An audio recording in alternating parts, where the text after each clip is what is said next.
Hey there, guitar fanatics. You know, I have two teenage sons, and one of the things that we really enjoy doing together is watching big mixed martial arts events. And one of the things you hear the competitors say when they're hyping a fight is, I'm going to show my opponent that there are levels to this game. And why am I talking about mixed martial arts in a guitar lesson? Well, it's because playing guitar solos and improvising are similar in that some days you feel like you're fighting this thing and you just want to put it in a chokehold. No. It's because when you're learning to solo, there really are so many techniques to learn and strategies to employ. There are literally many levels to this game. And one of the most common things I hear from folks is, I'm learning all this stuff, but how do I put it together and make it sound good? Well, that's what we're going to get into today.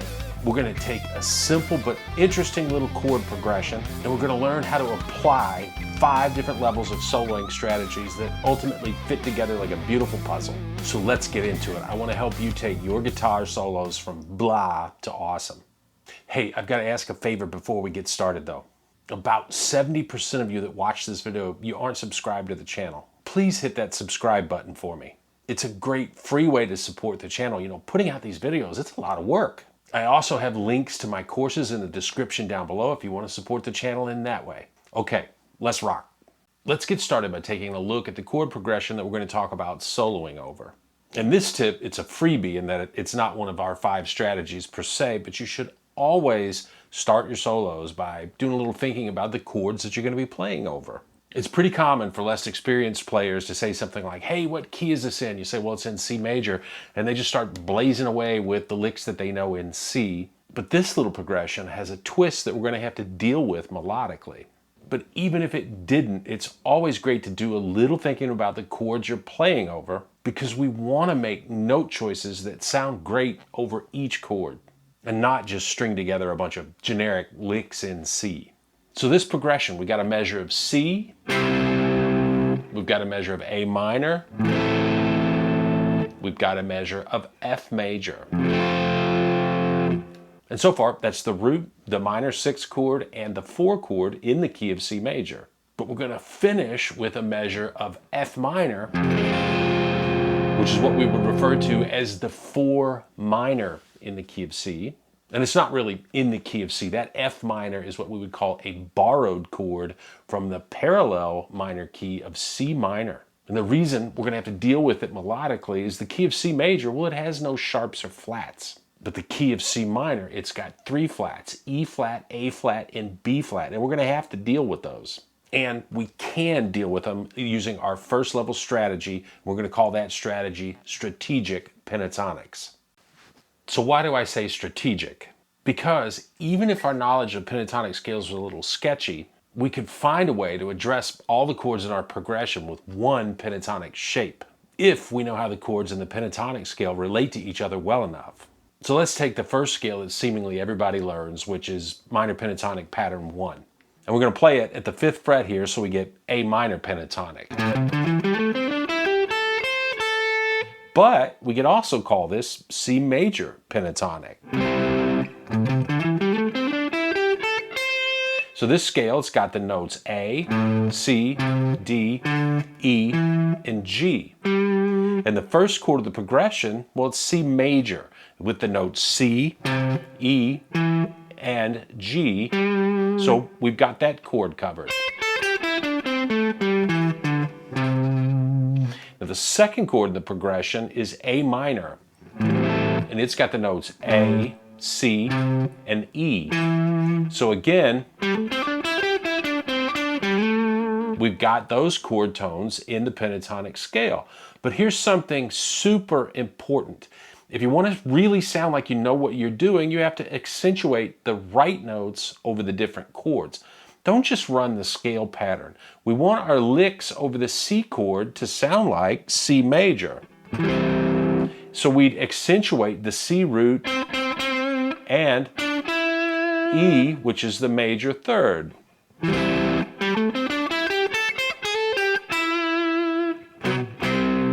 We want our licks over A minor to sound like A minor, so we'd accentuate the A root and the C note, which is the minor 3rd.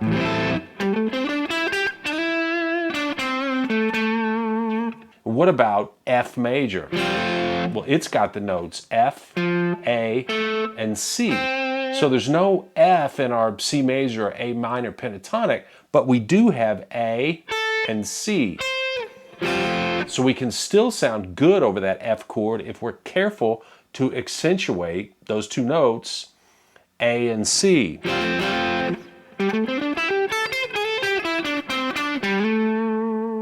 And then lastly, we have F minor. And it has the notes F, A flat, and C. And to nail that chord, well, we're just going to take our shape and we're going to drop it down to the first fret. And now we've got F minor pentatonic with the notes F, A flat, B flat, C, and E flat. And as before, we want to pay extra attention to that root note and the minor third.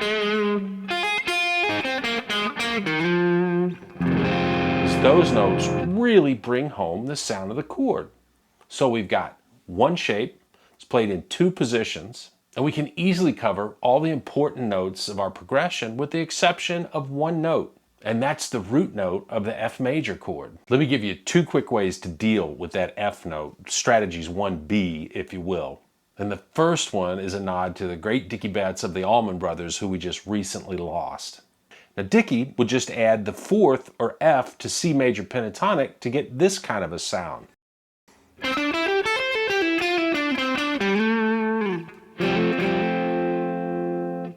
Or we could just shift our pattern up to the 10th fret and we get F major pentatonic.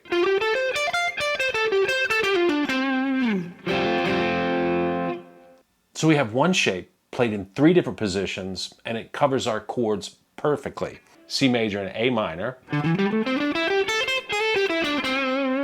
F major, and F minor.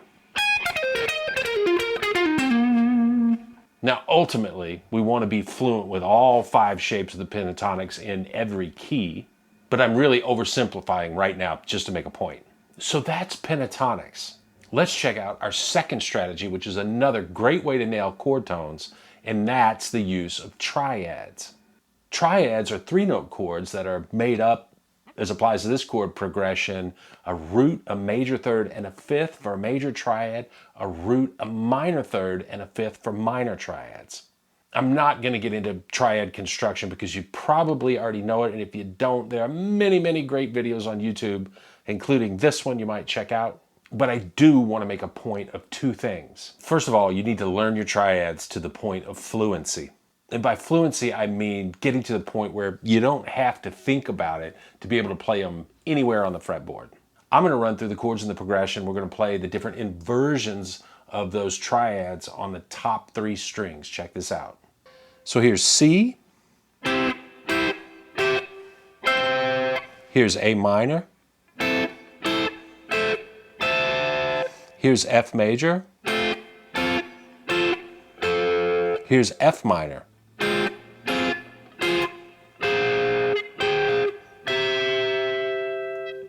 And you can hear the progression plain as day. Now here's a little theory tidbit. The triads of major and minor chords are embedded in the pentatonic scale that matches that major or minor chord.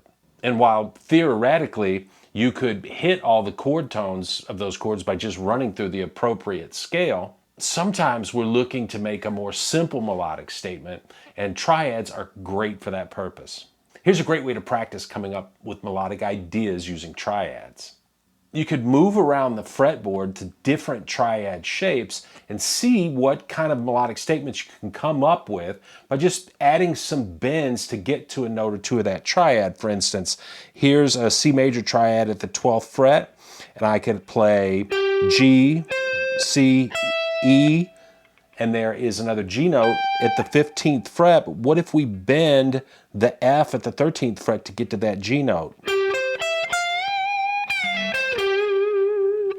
I could go to the C triad at the 8th fret here and do sort of the same thing. I'm going to play E, G, C, and there's another E at the 12th fret, but I'm going to bend up the D note at the 10th fret to get to that E note. second way of practicing triads is to link a triad shape to a pentatonic shape on the fretboard. And we can pretty much go through the progression and pick a triad shape anywhere on the neck, and there's going to be a pentatonic shape that we can play through right there with it, or another shape either up a few frets or down a few frets on the fretboard. For instance, we've got this C major triad that we've already played here at the 8th fret, and I can play through C major pentatonic. We've got an A minor triad here at the 5th fret, and of course A minor pentatonic. If we were to go to, say, this F triad at the 10th fret, we've got F major pentatonic all around it. And lastly, if we go up to F minor triad here at the 13th fret, we've got our F minor pentatonic shape right there with it.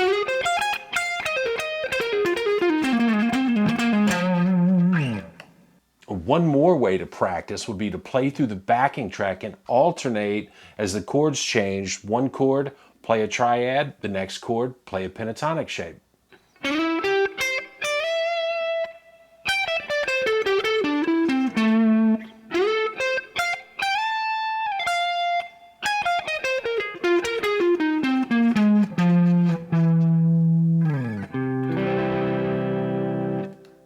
Practicing that way is really going to build up your fluency and your fretboard knowledge. And the more you do it, the more ideas you're going to come up with, and the more ways you're going to find to connect those different ideas.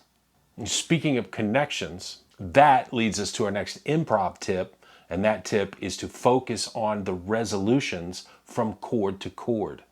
So a simple way of thinking about resolutions for our purposes today is the idea of thinking ahead from a chord that we're currently soloing over to the chord that's coming up next, and to make sure to play notes that segue into that chord smoothly rather than clashing with it. And to do that, we usually want to be moving into a chord tone of that next chord. Let's use some of our triad and pentatonic shapes to illustrate what I'm talking about. Over the C major chord, we could play the triad up at the 12th fret with the notes E, G, C, E, and there's another G at the 15th fret. Knowing that the next chord is A minor, well, I'm thinking I want to get from that G note to the A note root at the 15th fret here to establish that A minor sound. Well, that's easy enough. I can play E, G, and A. And then I might go into a pentatonic run all the way down to the root on the low E. Now F is our next chord, and it has the notes F, A, and C. So I could sit on that A note and go into a F pentatonic idea.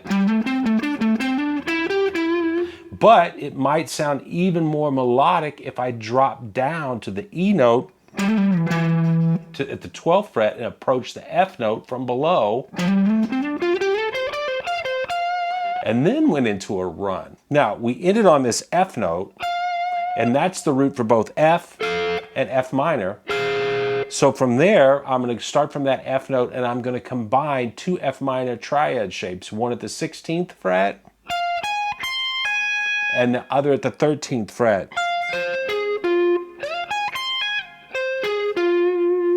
Now, the last two notes I played were A flat and F, and those notes are the root and the minor third of F minor. They happen to be right in the middle of two pairs of chord tones for C, which is our next chord. Now, if I move both the notes, the F and the A flat, down a fret, I'm going to get E and G, which are the 3rd and the 5th of C.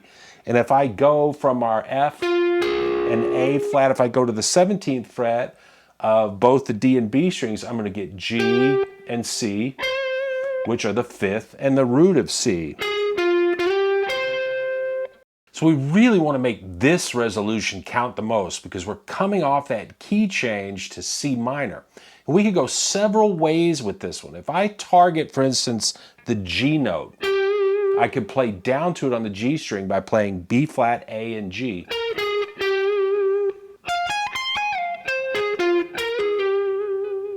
If I decided that I wanted to play up to it, we could play E, F, and G on the D string.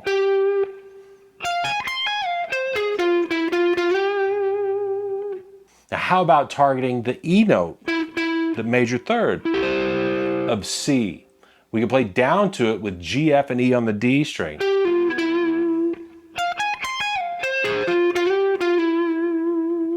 Or we could play up to it by playing C, D, and E on the D string.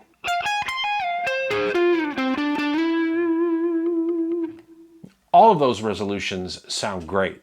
And by thinking a step ahead and playing a note or two leading into the chord that's coming up, your solos are going to sound so much more melodic, coherent, and professional. And our last two strategies are going to be all about making you sound more professional. And we're going to do that by adding just a note or two to our triad shapes and our pentatonic shapes.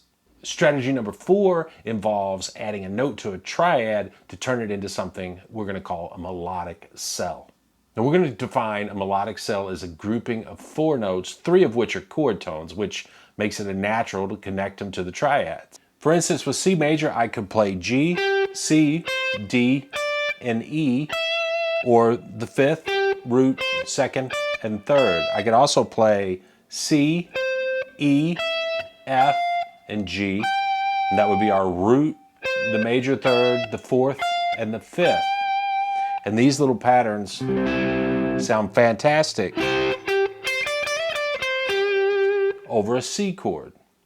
Over an A minor, I could play E, A, B, and C, which is the 5th, the root, the 2nd, and the 3rd, or we could play the root, the minor 3rd, the 4th, and the 5th. And that's A, C, D, and E. And I love playing these as little pedal point licks and bending into the last note of each one.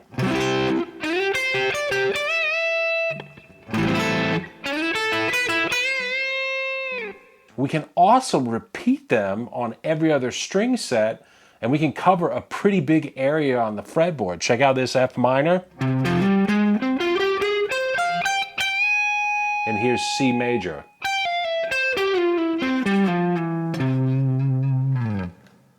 Just remember your triad shapes and the fact that we're adding one extra note to give it a little fuller sound. So what might it sound like if we use those techniques to play through the chord changes and combine them with a couple other ideas? We could do that downward sequence over the C chord. We could play a pedal point idea over the A minor and add some pentatonics.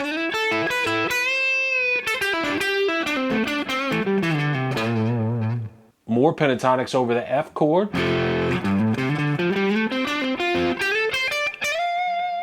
And then an ascending sequence of repeating melodic cells over the F minor, resolving to the C major chord. Very cool. That brings us to our last strategy, which is to add just one note to our major and minor pentatonic patterns to give them a little more color.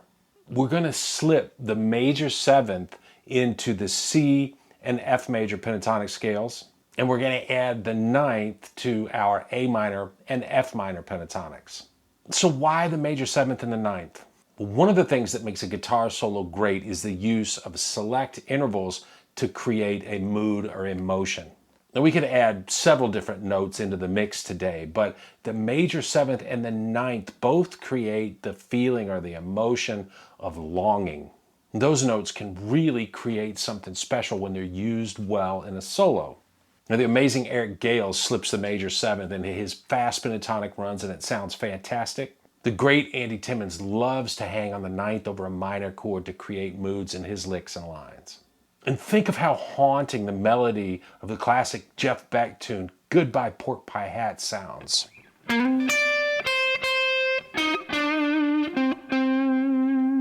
So let's keep it really simple. On the 2 major 7th chords, C and F, we're going to play some pentatonic bass lines and add in just the major 7. So that would be B for the C chord and E for the F chord. And for the minor chords, we're basically going to quote Goodbye Pork Pie Hat because Jeff Beck.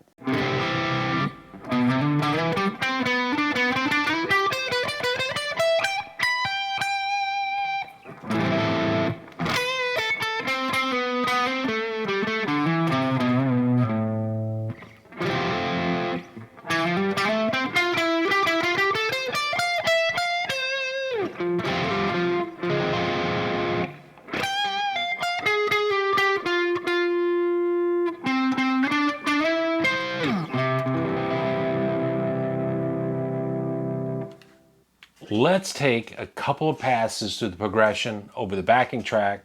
I'm going to do my best to kind of play all the things that we talked about today. Let's give it a go. Here it is.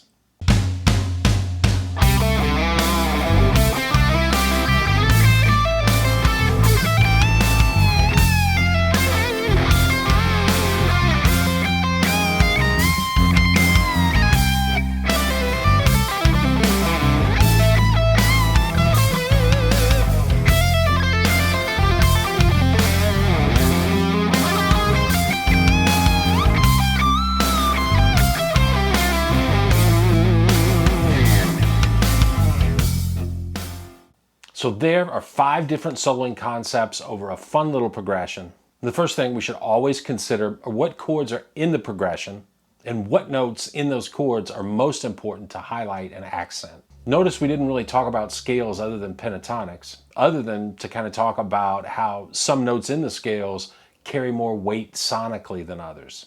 I hope this kind of thinking is going to help you make melodic statements with your playing as opposed to just kind of waving your fingers around and playing scale patterns. Now, if you enjoyed this video, here's another one that's about playing through chord changes that I know you'll really enjoy. Best of luck with your playing. See you soon.